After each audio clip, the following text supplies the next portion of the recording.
following is a Comfortably Zoned Radio Network production.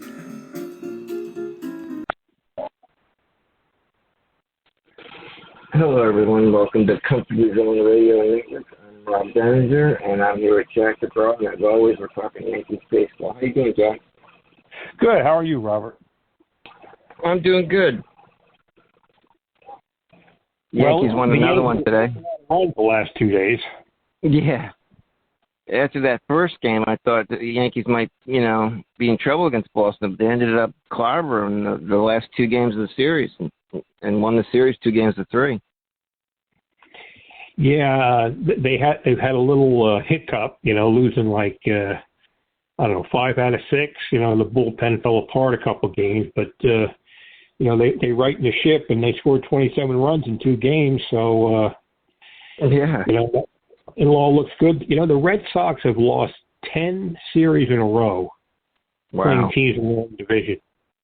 No kidding. I didn't know that stat. Wow. Yeah, a Red Sox fan told me that the other day. I'm looking at the standings right now. Boston fell. They're now 16.5 games back of the Yankees. Wow. Yeah, I think they got a 13-game lead over the Rays. The Rays have played some good ball. Yeah. The Orioles have played outstanding. I mean, they've just they're over 500 now. Yeah, and their last 10 games, they're 8-2. They're playing, like you said, they're hot right now. I think they had a 9-game winning streak or 8 or 9-game winning streak at one point. Yeah, I think I just read they had a 10-game winning streak. Yeah, Boston, their last 10 games, they're 3-7, and yeah, Baltimore's a hot team in the division in the last 10 games, going 8-2. Yankees 5-5, Boston 3-7, and Boston's 500 on the road this year. Well, I think if you're a Yankee fan, you can't be any happier with the way the first half has went. So, hopefully they'll make a few moves and some of the pitchers will get a rest. And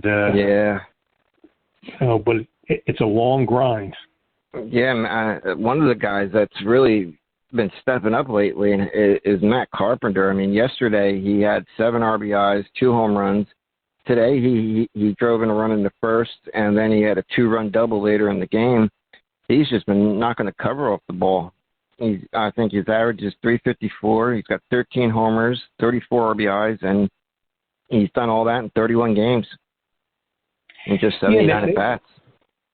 He had a couple years where he had 36 home runs. I think for 4 years he averaged 27 homers a year. I never knew he was such a power hitter. And he said over the winter, he worked hard with the coaches and stuff trying to get his power stroke back. And, the Yankees got him off the scrap heap, and he's been a great addition.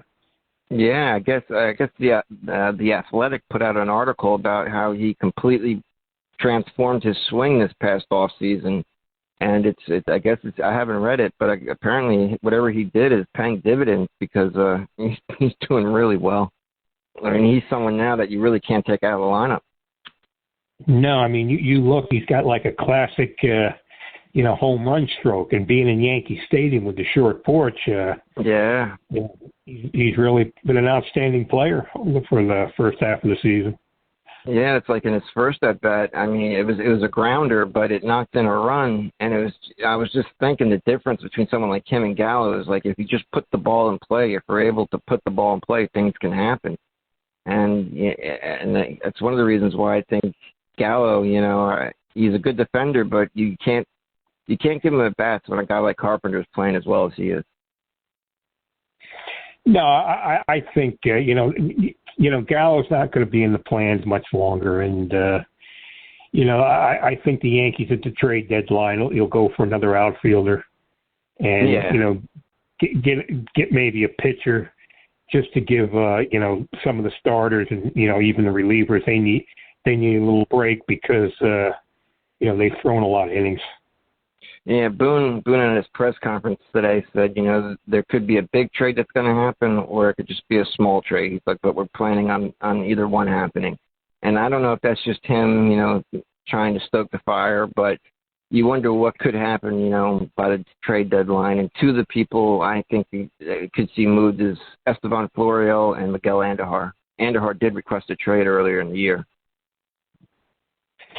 Yeah, I think he might be included in a package, but unfortunately, he don't have a lot of trade value. Yeah. He haven't really got much of an opportunity to play.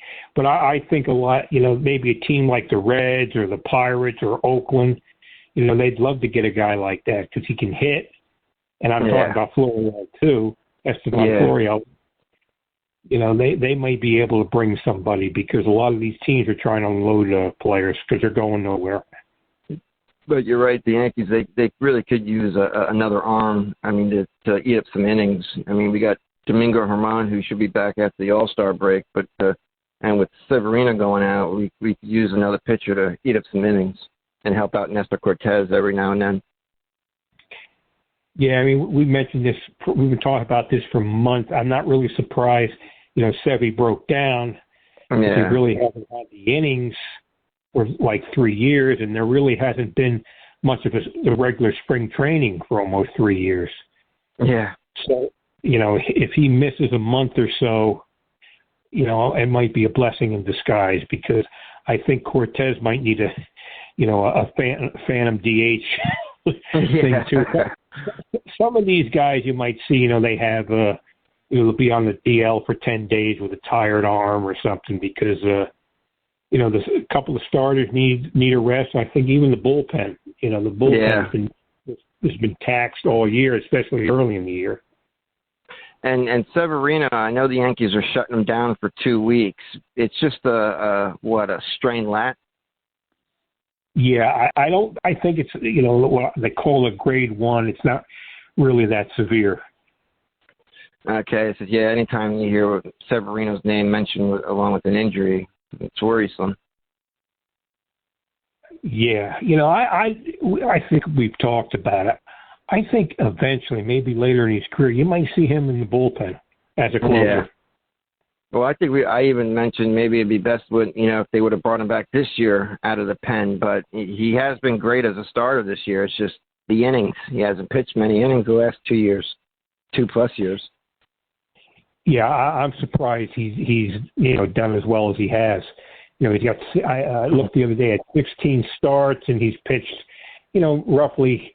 He gets in the 6th inning. He pitches maybe 5 of the 3rd innings every start, but so I'm not really surprised. He broke down. Yeah, Garrett Cole seems to be the one pitcher who he just seems to be getting stronger as the year goes on. His record's now 9-2, and his ERA is just a tick over 3. Cortez still has a nice ERA. He's got 7 wins. And James Kalian, he's 10-2 on the year. But you could tell some of these guys are starting to wear down a little bit. This is a nice time to have a break in the season because I think some of these guys could use that extra rest. I know Cole isn't going to pitch in the All-Star game. He already said he wasn't going to pitch. Yeah, well, he pitched today, and I think, I think you might see Cortez get a little break, and Talion gets a little break, and it's just, they got J.P. Sears. They brought him up 3 or 4 times, and he's looked really good. But we keep talking about it. I think at some point you might see a 6-man rotation for a while. Yeah, especially if Herman comes up and pitches well. It'd be a smart move on the Yankees' part and a big help. Yeah, they have a 13-game lead. Yeah. So there's not really, you can just, you're not, it's not panic mode. You can just take your time with things because I don't think there's any way they're going to blow that. No. And I was mentioning the starters record.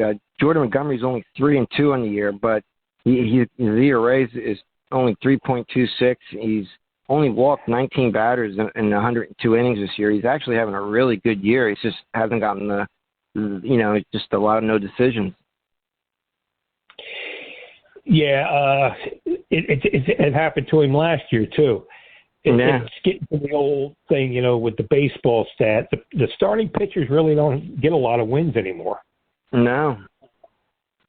a guy can have an excellent year and might only have 7 or 8 wins, and then you look a little deeper, and he might have had like 25 quality starts and only had a handful of wins. It's just it's changed.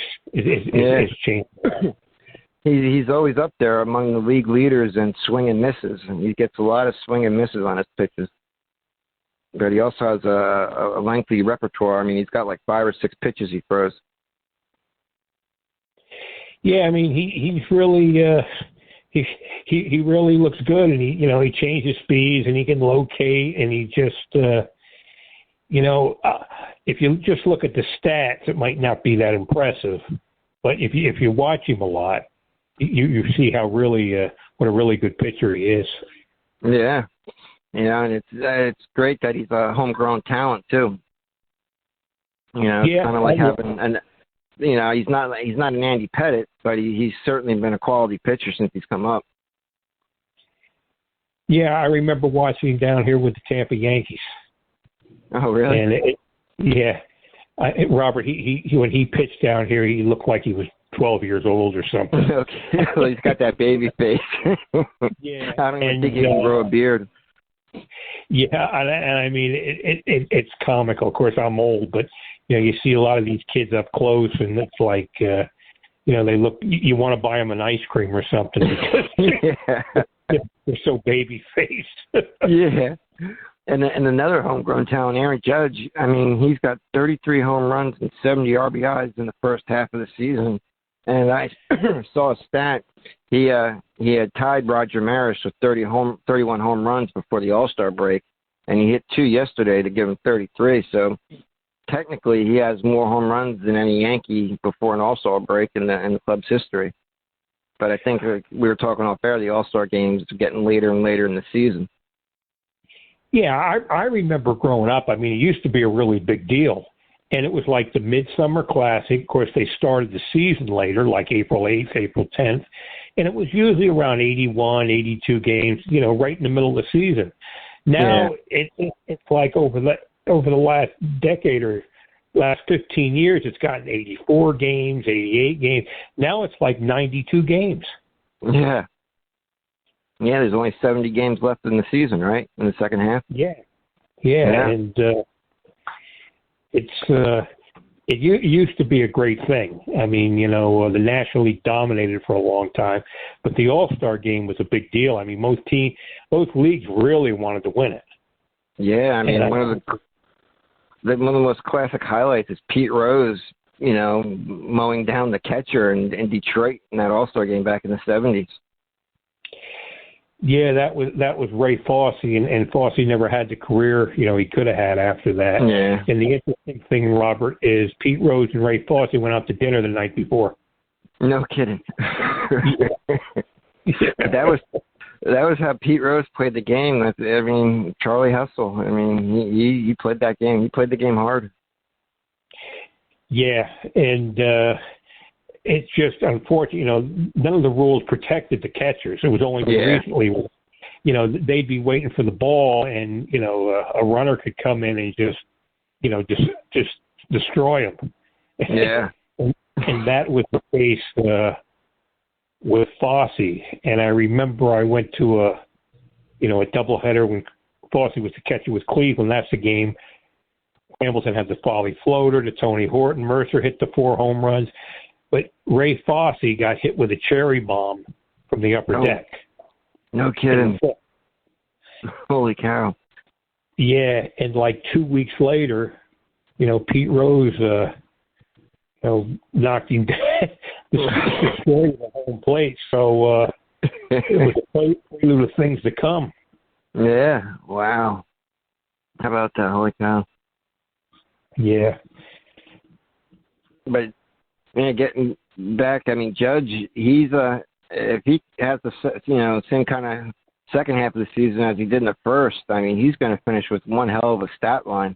I mean, I don't think he's going to hit 60 home runs, but I think he definitely hit 50 plus. I mean, he could have a really good season at the end of the year. It's going to be interesting. Yeah, I mean, they got the contract thing coming up, and one of the things I seen is that Juan Soto of Washington. Yeah. He turned down a 15-year, was it $400 million contract? It was 14 years for $440 million. Okay. Yeah, a lot of money. And apparently also the Nationals are willing to listen to offers. You know, and they're not saying they're going to trade him, but apparently they're taking calls on they're taking calls, which means they'll listen to offers. But yeah, he turned down a 14-year, $440 million deal. Well, I don't know what to say. Yeah, I know. When I saw that on TV, my jaw literally dropped a little bit. I mean, $440 million over. I mean, wow. I mean, that's a lot of money. I mean, either he thinks he can get more money somewhere else, or he really doesn't like playing in Washington. Well, you know, that's the thing. I mean, yeah, you could get locked up for all those years and make all those millions of dollars, but the team you're on might not be any good for a while. Yeah. You know, and it's interesting, you know. So I mean, he's only 24, I think. I doubt the Yankees would unload a huge package to go get him. I don't think the Yankees would be willing to do that, knowing they'd have to pay him a lot of money. Yeah, you know, and you want to you got to pay Judge. I mean, if they get him just for maybe the rest of the year, I don't know if he's going to be a free agent. Then you know that might be a possibility, but I don't even think. You know, the Yankees would be in the running for him. I mean, you don't need you just need an outfielder who can just, you know, get some make contact. Yeah. I mean, you don't need anything. You don't need a potential superstar. Nah, and I mean, Stanton on the year, he's only batting .237 with 24 homers and 61 RBIs. I mean, Stanton hasn't even gotten relatively hot yet. I mean, if some of these guys are having off years, and the Yankees are still just steamrolling the season so far. I mean, Torres is having a good year. Donaldson hasn't had the kind of year you thought, but I mean, the Yankees are still winning. I mean, some of these guys even play even a little bit better in the second half. The Yankees are just going to continue to dominate. Yeah, well, guys like Gallo and Torres and Stanton, I mean, especially, he comes up with a lot of big home runs. Yeah, he does. You know, he gets a lot of RBIs. big. Yeah. Same thing with Gallo. Yep. So one thing that they haven't done in recent years is get, you know, that big hit, and they've been getting them this year for sure. Not Gallo, Robert. I always say Gallo. I mean, Rizzo comes up with big hits. He does. yeah. Gallo. I mean, I've done that a couple times. It's Rizzo. I mean, Gallo did hit a home run today, but it can't be Rizzo who comes up with the big hit. Yeah. Gallo is batting 164 in the year. I mean, in 75 games, he's batted 164 with only 11 home runs and 23 RBIs. Whereas Matt Carpenter in 31 games has got more home runs and more RBIs and with significantly less at bats. I mean, it's just amazing. I mean, Gallo, I know he's a good defender, but at this point, he'd be a liability on your team going forward, especially in the postseason. Yeah, the only thing is, you know, I don't know. In a big game, they always favor defense. I don't know if you want Carpenter out there. Yeah. But I'll tell you the thing, Robert. I don't even know if Gallo will be on any postseason roster. I doubt it. I mean, they got like Tim LaCastro. He hit a home run today. Yeah. He's fast. He's a good defender. I mean, you don't want to throw. You don't want to. You want to have your best defenders out there, but you can't have Gallo. You know, in the postseason. You know, hitting 170. You just can't have it. Yeah, I mean, when Sanchez was on the Yankees, I mean, they sat him in the postseason, even though he was a threat at the plate, but because of his defensive problems, they benched him. And so one thing the Yankees are willing to do is to put the best team they can in the postseason. You know, so if Gallo is still on the team, I don't think you'll see him in the lineup. Not being an automatic out at the plate like he is. No, when you're against a better team and better pitching, you're not going to score as many runs, and you get an opportunity to score. You want somebody who can put the ball in play. Yeah. And, last year when you had Gallo in the middle of the lineup and you had Hicks in the middle of the lineup, and even though Hicks has done well in the seventh spot, when he goes down there, he's good. But you can't have guys like that in the middle of the lineup, and that's what the big problem was last season. Yeah, and last season they were so right-handed heavy. Just having the left-handed bats break it up actually helped the whole team. But this year, I mean, it's just a different story. They're a little bit more balanced, and he's just an out at the plate most of the time, almost all the time.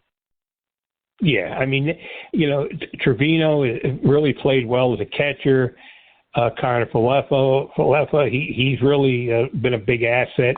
Getting Torres at second base, and Donaldson at third. LeMahieu, who's really he's started to pick it up offensively. It's just so they're much improved from last year, especially on the defensive side. Yeah. And what's been your biggest takeaway from the first half of the season so far?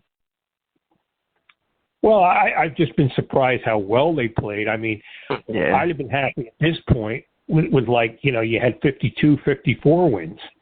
Yeah. I mean, I thought the best they could do was maybe 94, 95 wins.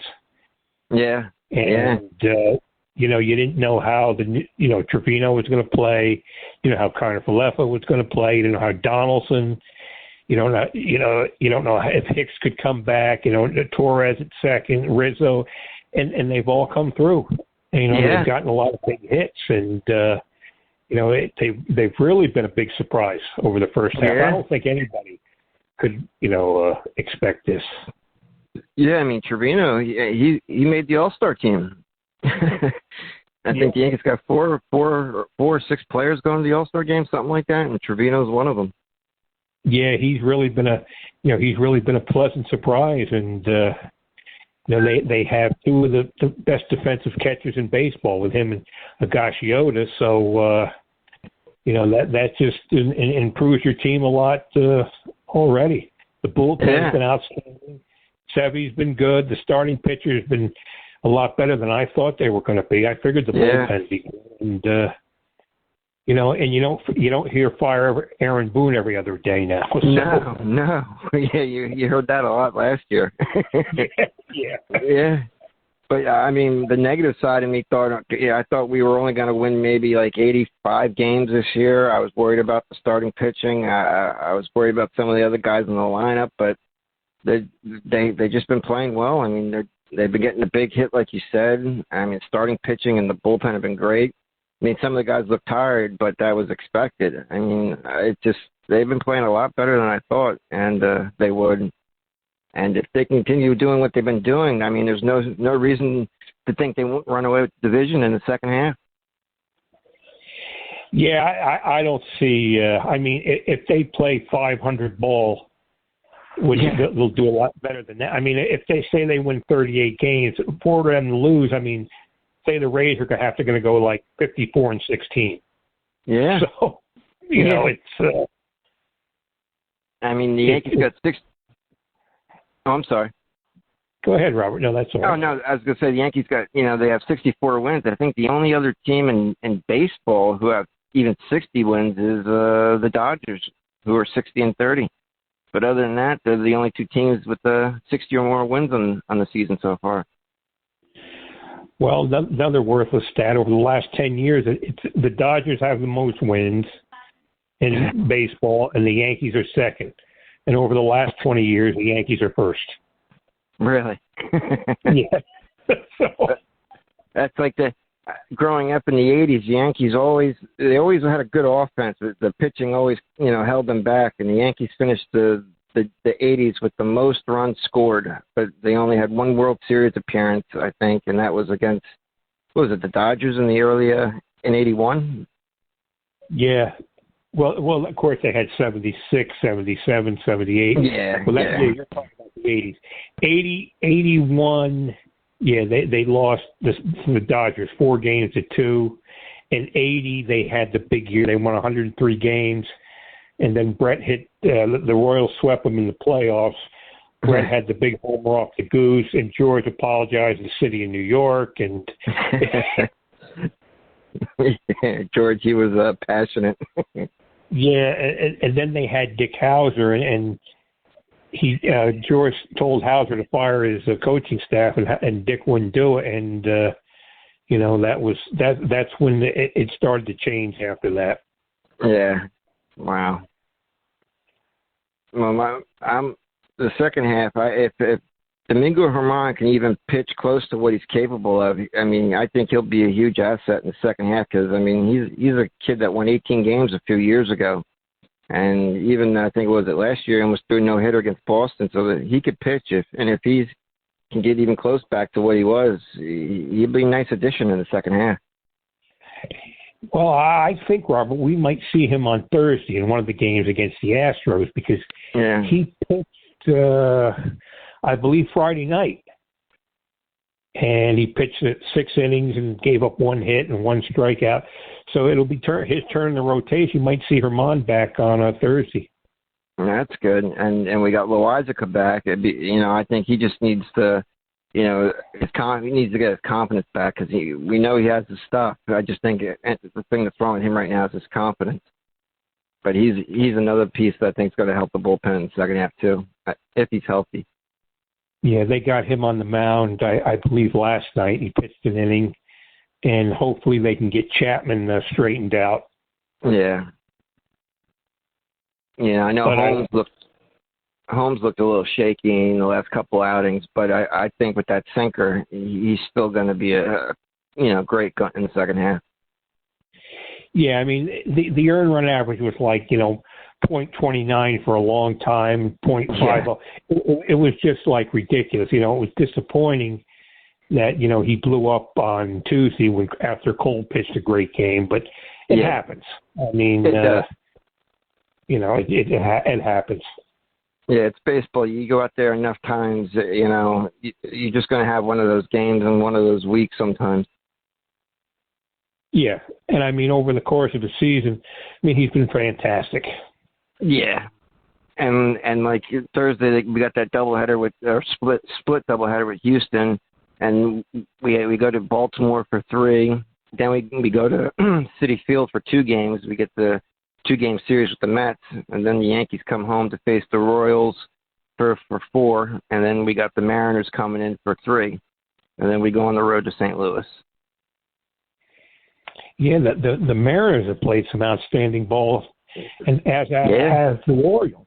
So, they're not the cakewalks they were earlier in the season. Yeah, Seattle and Baltimore are there for a wild card, and so they got something to play for going into the second half of the season. You know what was interesting? Like, I believe this week, Toronto fired their manager. Yeah, I saw that. I couldn't believe it. I know they're not having the kind of year people expected, but, I mean, wow. I mean, I didn't think they were playing that bad of baseball. Yeah, that like came out of nowhere. I mean, they're not. They're actually playing pretty well, but I think I don't know what happened up there, but when things go wrong, you got to get rid of the manager. Yeah, I mean, the Yankees they're just having one of those seasons, so I don't think it's the Rays, Blue Jays. They're not playing bad baseball. It's just the Yankees are just playing better than everyone else. Yeah. Yeah. And there was another thing, Robert. I don't know if you've seen it. The minor league players went to court and they won a big settlement. Oh yeah, about the minimum wage, right? Yeah. The minors. It was like $185 million settlement or something like that. Yeah, when I first moved down here, I lived across the street from the Yankees. I used to go to the extended spring training and the Gulf Coast League and all that. And, to find out, Robert, the extended spring training and the exhibition games, the minor leagues, they don't get paid for any of that. Wow. I didn't know that. I was shocked. I mean, they play, with extended spring training and the minor league spring training. They play over 60 games that they don't make any money at. Wow. Yeah. That's not right. And there was something else that shocked me. I mean, they used to have these pro stock baseball bats. And I used to get some from the players because I used to like to, I still like to hit in the batting cage and all that nonsense. Yeah. And the funny thing, Robert, the bat was always cracking, on the barrel on the hitting side, in the same spot. And to find out the teams issue 2 bats to the players, and if they crack one, you can return it and get a bat in return. Yeah. But they make, if you want a special bat, you got to pay for it. Wow. Talk about trying to pinch pennies. Yeah, and I mean, it was ridiculous. I mean, these guys are trying to make, the big leagues, trying to, further their career, and they're playing with subpar replacement. Yeah. You think you want to help develop these guys, you give them the right equipment or give them the kind of equipment they need for free. Yeah. I mean, we're going back, 10, 12, 15 years. But these bats were cracking. They were cracking left and right. Wow. And they're not making any money, playing all these games for free. And they don't get any money in the offseason. I didn't know that. Wow. Yeah, I was shocked. Yeah, I saw the headline this week, and I thought, okay, good, but I didn't know some of the details behind it, some of the reasons behind the lawsuit. Wow. Yeah, and I mean, at least they should be provided free housing during the season. Yeah. 3 meals a day, and get paid 12 months out of the year. Yeah, I mean, their job's hard enough trying to make it. I mean, it's not many guys make it to the major leagues, and you think you try, as an organization, help these guys out the best you can. Yeah, I mean, you want to work out, and you can't because, there was a Yankee pitcher, I can't remember his name, maybe 5 or 6 years ago.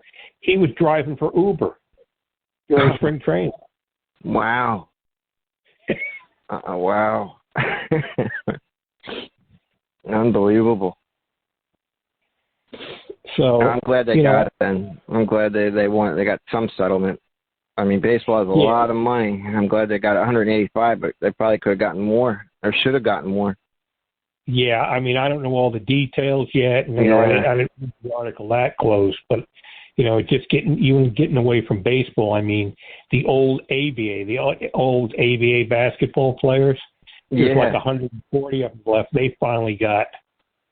They're finally going to get some money too. Oh, good. Yeah, I think the NBA when they merged took on 4 teams: the Spurs, the Nets, and I forget the other 2 teams. But they were a big deal. The Pacers. Yeah, and I mean, there's only 140 of these players left, but they'll make 3,600 a year, or for every year they play, they'll get 3,600. Well, at least they're getting something. These guys are in at least if you played 8 years, you might make 35,000. But anyway, these guys played for a long time, and now they're getting old, and they can't afford glasses. They can't afford tees. They have trouble over bridges. I mean, it's just it's awful. The way they get treated, and even the football players and the baseball players. I mean, a lot of guys only play a year or 2. They don't wind up with jack shit, and it's just not right. No. And speaking of old timers, the Yankees this year, they're not having an old timers game, and they're just showing you video highlights, and there's no big stars or no former stars that are attending the old timers game. No Bernie Williams, no Tino, no Posada. It's guys like Hensley Millions, I think his last name was, Homer Bush, Shane Spencer. But it's a shame. Yankees Old Timers Day used to be, something to look forward to, and this year they're not having a game, and then there's no players from past championship teams. It's just crazy. Well, the first game I went to was August 8th, 1964, which was Old Timers in a day, and they had Dizzy Dean there, Satchel Paige, Hank Greenberg, Joe DiMaggio played that single, Tommy Henrik, Hank Bauer, Howie Reynolds, Ed Lopak, Gilbert. You could go on and on. Yogi was the manager. It was a fantastic event. They played 3-inning games, and now it's like, they got guys who were like, okay, it's great. You played for the Yankees, a tremendous accomplishment. But, you want to see Jeter. You want to see Tino. You want to see Bernie Williams. You want to see, some of the guys maybe from the 60s and 70s. But it used to be you'd have stars from other teams come in. Used to play your opponents. Now they do mostly all Yankees. Yeah. Oh, man. That's like, growing up in the 80s and 90s. I mean, you'd have, Mantle and Whitey, guys like that, and even Yogi came back in the 90s, and the Yankees team back then would love the Old Timers Day because they got to meet all these guys, and that's something the teams today would love, is like you said, is see guys like Jeter and Williams and the O'Neills walking around the clubhouse every year. Yeah. Yeah. I'll tell you a funny story, Robert. Down here, my buddy, I've talked to Cashman the first time. My buddy Bob is really good. He's friends with Cashman. He talks to him all spring. Yeah. And he said one Old Timers Day, Cashman come to the clubhouse door, and he knocked on the door. And he says this old guy answered the door, and he was almost bald. He had a little hair on the side. And Cashman said, who the hell is this guy? To find out it was Joe Pepitone without his wig. No kidding. Holy shit. Yeah. Oh, that's great. Oh, man. It's so different nowadays. My God. Yeah, well, you had characters, and and that's what makes it great. That's what makes life great. You got people with different, you got personalities. Yeah, but nowadays, the players are so conscious of trying to protect their image and be perceived a certain way that you don't get to see what their personalities are really like anymore. No, because everybody gets offended over everything. Yeah, exactly. It's pussyitis. That's what it is. Yeah. Yeah, and it's a shame too. Yeah. Well, same time next week, Jack. We'll get to see some of the All-Star activities. I think Judge is playing in the Home Run Derby this year. Geez, I don't know. I don't know, Robert. I said, I don't follow it like I used to, and I would be surprised if he did. But I don't know for sure, but if he's not, I'm happy because for whatever reason, it seems like guys who play in the Home Run Derby and win it don't seem to have a good second half or a good season the following year. No, I mean, Judge had shoulder injuries after that. Yeah. And I don't know if that contributed to it, but it might have. Well, we'll see. We'll see. I do know that Pete Alonso for the Mets is playing in it, so... But at least we'll have the All-Star break, and then we'll be able to talk about the Houston series or the two games against Houston on Thursday. That'd be a big split doubleheader for the Yankees because Houston seems to be the other great team in the American League this year so far. Yep. So that's something to look forward to. Yeah. So same time next week, Jack? Yep. Sounds good, Robert. Always a pleasure. All right. Same here. And to all the listeners, we'll see you next week.